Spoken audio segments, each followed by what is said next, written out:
Pomp and colour characterize the day of nomination of candidates directly elected as members of parliament and woman MPs representing districts. Shifra Lukyamuzi was the first candidate to be nominated in Kampala as woman MP candidate for Nakawa. Famous and common faces showed up for nominations with crowds in their company while others did it alone.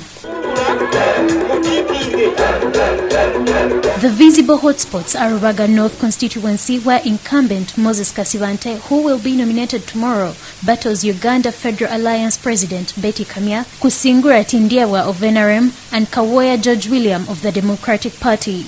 In the Rubaga South race, incumbent and Conservative Party President Ken Lukyamuzi has a new challenger, Katolu Bwama. He does not even have the capacity to lead a village, so why should he talk? Should not confuse Katemba with the politics. It is one thing to be a Katemba expert, it is another to be a political master.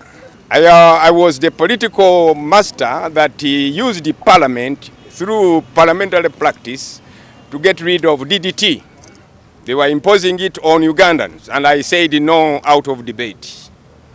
I also fought very hard to ensure that Lake Victoria waters were not contaminated with the chemicals like glyphosate, 2,4-D and others. In Nakawa, Attorney General and incumbent MP Fred Ruhindi battles new entrants Sengendo Fred, Ajiri Olga, Nanyonga Shamim and Ndaula Eric. Kampala Central MP Mohamed Nsereko was also nominated. Dr. Ian Clark, who has been Machindia Mayor, was nominated on independent ticket for Machindia West against Ibrahim Kasozi of FDC, John Simbwa of NRM, Senkubu Gerajab of DP and Walusimbi Frederick, who is independent.